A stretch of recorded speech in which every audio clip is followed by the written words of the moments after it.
Welcome, persisters and brothers. Today I have a guest who we connected a while back. He has now written 2 books on his what he feels is his unlikely path in the military, a complete rule breaker, somebody who's had a lot of odds stacked against him and lived to tell the tale, but barely. Jason Pike is very persistent. I will give you that. He is somebody who definitely doesn't give up, and he knows what he wants, and he's proud to share his journey. So I'm looking forward to that.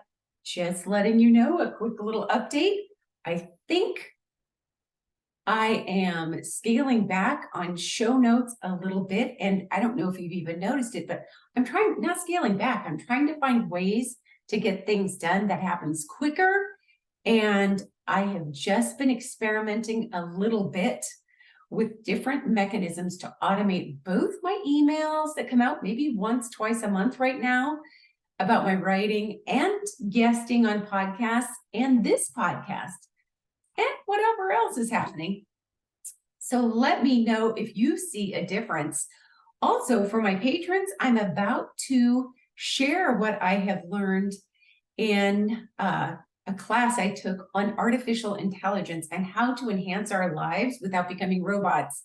Whether it's finding the right recipe for your new low-carb diet, let's say, or vegan diet, or creating a quick cover letter, or even getting help with content on, let's say, a presentation that you've got coming.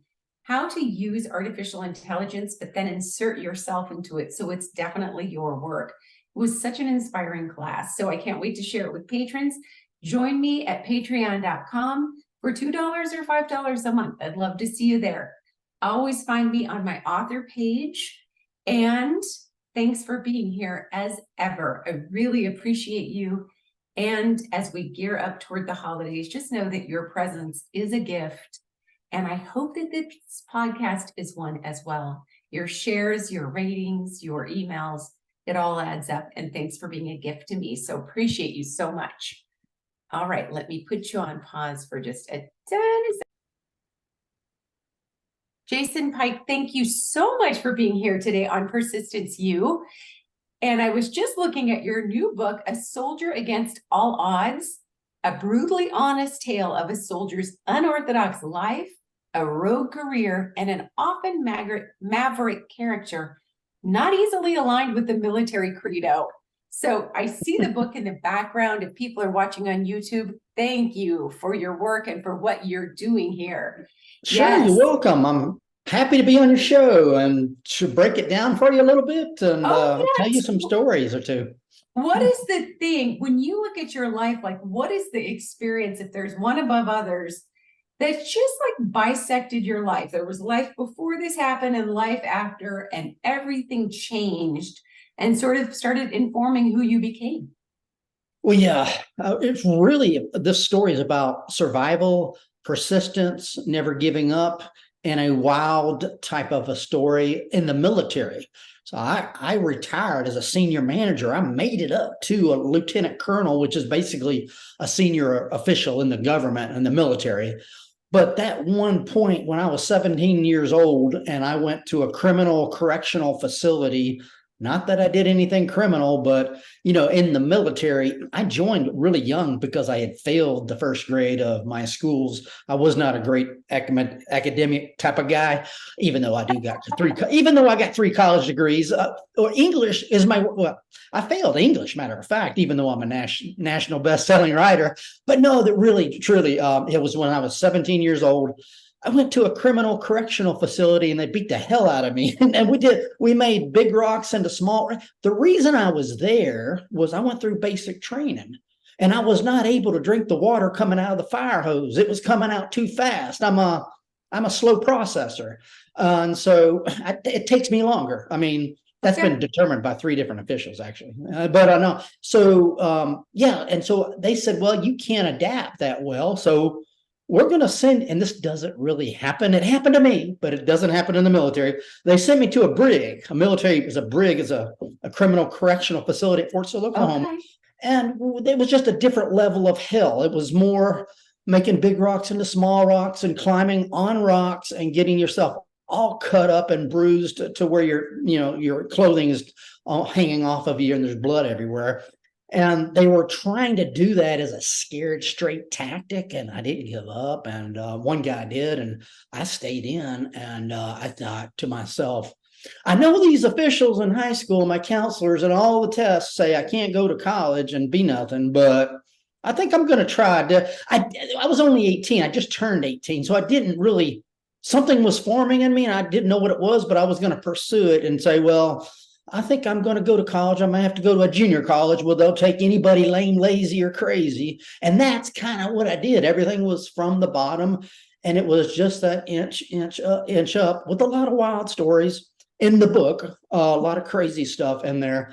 And it really just surrounds persistence, survival, and hope. I am the narrator and the author, so the authenticity of it is going to be pretty wild and wicked. Yeah. So your book is available not just on ebook and paperback and hard copy, but you also narrated an audiobook, which is fantastic. That's not Oh that yeah, easy. and the audiobook. A lot of people think I had a journal all my years in the, but I did. The audio book made me remember stuff, and so by going take 10, take 20, take 30, I'm thinking I forgot about this, I forgot about that, and I could visualize my life, and I was able to come up with even better stories. Well, just to add on to what was already there. Yeah. Okay. Yeah. Excellent. Well, you made it. So you get out of high school. It sounds like it was hard for you because of processing differences, which doesn't mean you're slow. It means you learn differently, but they didn't know that back then. And then you get pushed into the military almost like you were a criminal and they wanted to wash you out, but you refused to be washed out. Oh yeah. That's fantastic. Sometimes when you hit rock bottom in places, I don't know, it makes you feel tougher or stronger or maybe more resilient. And I felt that, I think I'm going to do more things. I just didn't know how, but I thought there was no way to explain what I had been through in the military at that point, getting almost nearly kicked out. And yeah, so that's basically, yeah, that's it. Goes from age 17 all the way up to 48. I'm 58 right now, but I did 31 years in the military, and I show all the ups and it shows my early life as well. Yeah. Right. Right. That's fantastic. Have you connected with young soldiers as you've been promoting your book? Maybe those especially who also had their own processing differences and or different family lives that didn't make college something that was going to happen easily for them. Mostly I've been making connections with younger people in general, folks that are going through college. Yep. And then that having a slow processing ability when I was coming through was nothing you talked about. And but I think a lot of people do identify with it when I look at the reviews and the comments. And just, gym talk and casual talk. Usually that's where these, hey, what do you do? Well, I'm an author of a book. I do some podcasting. Oh, wow. Can you send it to me? Okay, yeah. And they say, oh, well, and they say, you know what? I'm kind of like that too, a little bit. And so, but I think that's where my biggest connection would be with someone who's maybe has disadvantages of processing. Yeah. Sure. And I worked for about 20 years in juvenile probation, and sometimes we nudged some of our more troubled youth toward the military, good or bad. That's what we were doing, was saying, okay, you're not making it out here. Maybe you need more structure. Let's try to push you there. Do you suggest it now, looking back after 30 years in the military? That's a lot of service. Thank you very much for it. But looking back, was it a good thing? Overall, yeah, that's where all my education came from. That's where my structure came from. That's where my money came from. That's where a lot of training came from. So I didn't think I started as a National Guard weekend warrior, drinking beer, 1 weekend a month, 2 weeks a year. I never thought that I was going to go active full time. I just said, well, they'll take anybody, which, yeah. And so, and that's a good question, is how did you get into the military? Because you have to take a test, and you got to be physically and you got to be mentally. Well, I also had some problems physically, but I didn't talk about, which is osteomyelitis, but I lied to them about my physical issues. It was before the internet. And as far as getting, a good question is, how did you pass the entrance exam? Well, I was in the National Guard. We call that the nasty girls. It was a less than best. Well, it was at the time. And I think they just slid me through. I don't think I passed, and they said, we need some numbers. And they just put me in there. So, that's kind of how I got in on the beginning. Yeah. Mm-hmm. Um, okay. And was there a point in which you knew you wanted to stay? Like, was there a moment where you're like, okay, this is home? Yeah, sure was. So once I got my college degree, I became an officer, which was as a leader in the military. Yep. Thank And you. I knew I was going to stay either National Guard or full time. I eventually got on full time because I had an ROTC scholarship. I did so well at the junior college. They gave me a scholarship to go to so I got my and then they got on active duty. Once I got on to active full time service, I said, I'm staying here, and they're not. And so, but yeah, exactly. I love it. What were some of the best places you traveled? Looking back, what were some of the places you're like, wow, I would have never gone here or there without, thank goodness, the military. It would be South Korea because of the food. Okay. Matter of fact, I just got through eating Korean food. I just like the kimchi's, the tastes, the vegetables, and the fermented cabbage and things. So I would have never have probably eaten Korean food in my life unless I had tried. I'd lived there 6 years, three different tours. So Okay. yeah. So you really like that. Oh yeah. Mhm. Excellent. What was it like to start when you knew after 30 years? Because I mean, at some point, that's a lot of time. What was it like to start to transition out of such a structure that you had given you so much and you had given so much to it?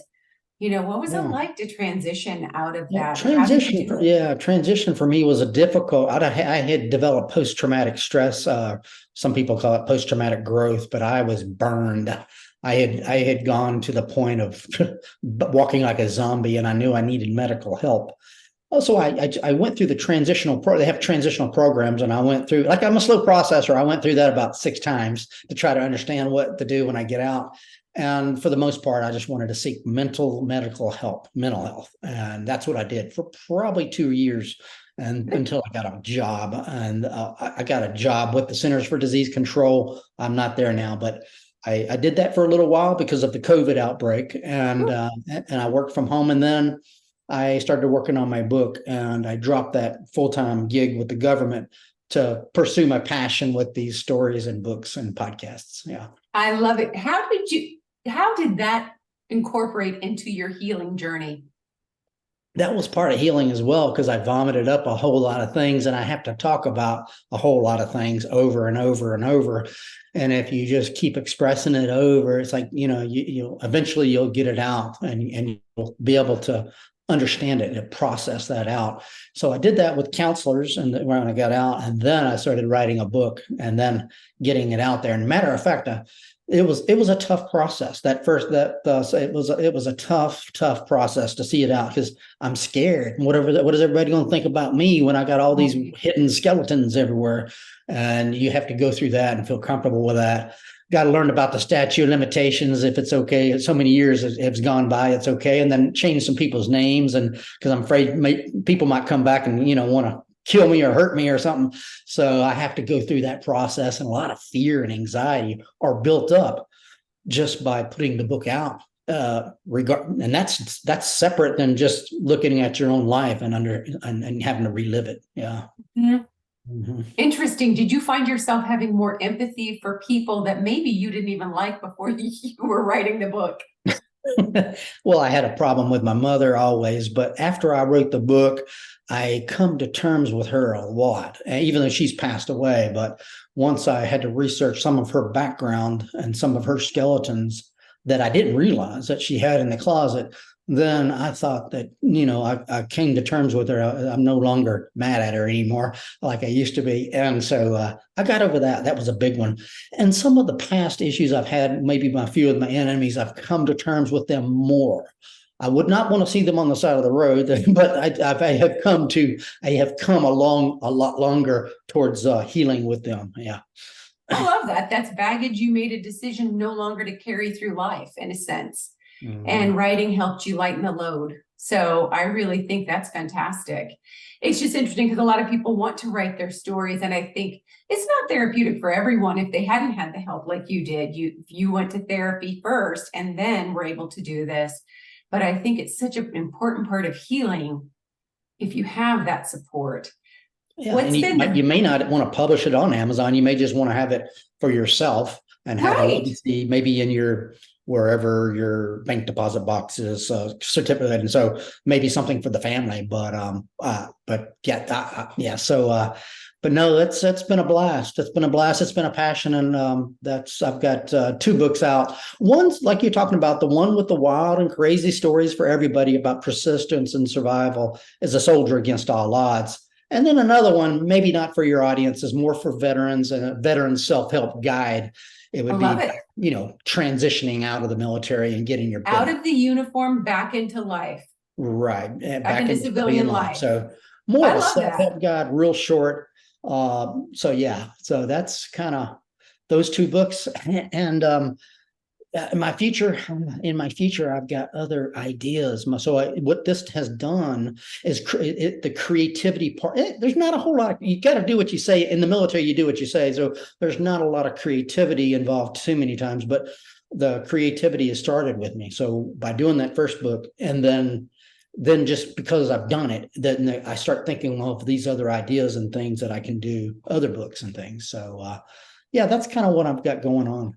I'll have some more coming out. I guarantee that. That's fun. I'm really glad for you. Now, when you meet, if you were to speak to high schoolers or, youth that might have a problem with direction, this is a scary world today to be thrown into being a grown up. Would you encourage them toward the military, and what would you say to them? Yes, I would definitely encourage them to go there, but there's so many myths. I would try to tell them, just because you go to the military does not mean you're going to get killed or watch someone get killed. Yes, I have, but I had 31 years. I only had 1 year in Afghanistan. But no, there is just so many jobs. Like if you were to, like, okay, the military, think of Coca-Cola.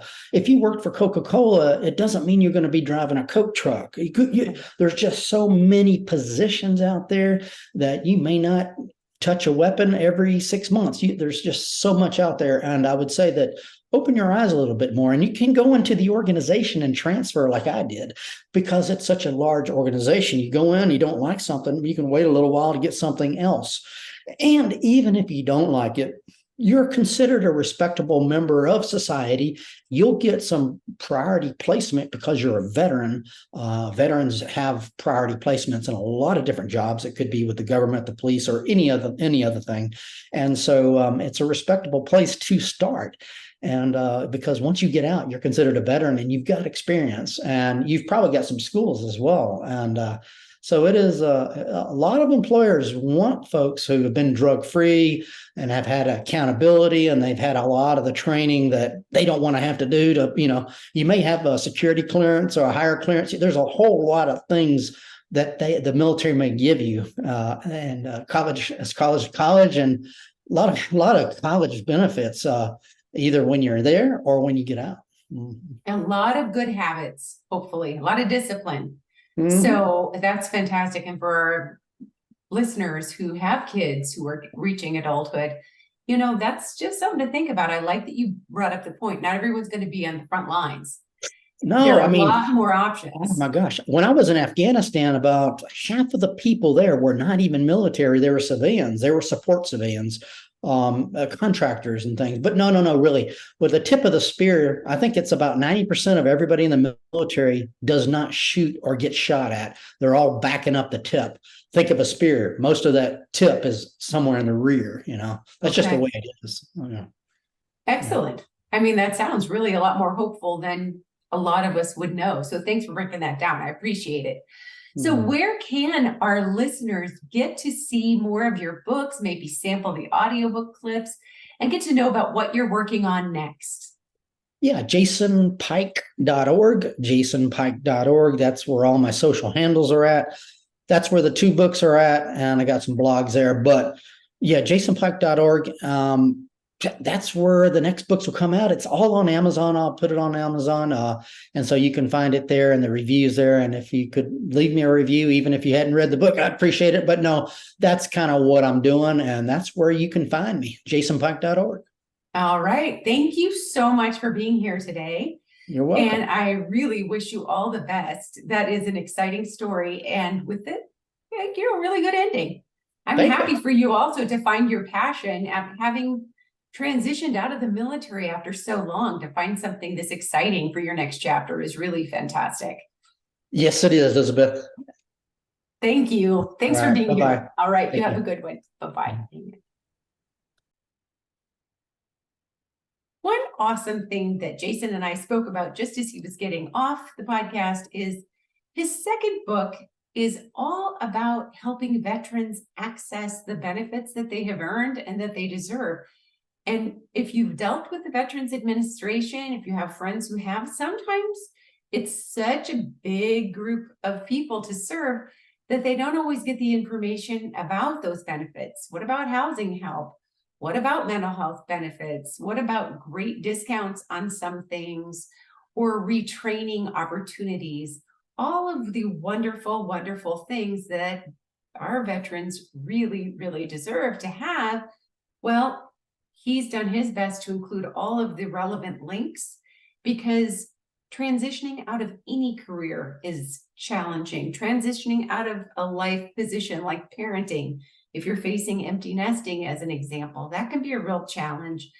Leaving a 30-year or 20-year career and getting your identity and the help that you need to make this shift, that's important. I love that he's done that. So really do look at his site. If you know someone who needs that great information, I admire him so much for not only sharing the adventure of 30 years serving in the military after being told in essence that he wouldn't probably get to go to college otherwise, might not amount to much, all of those kind of negative messages, him surviving and doing really well, but then showing other people how to transition out. That's awesome.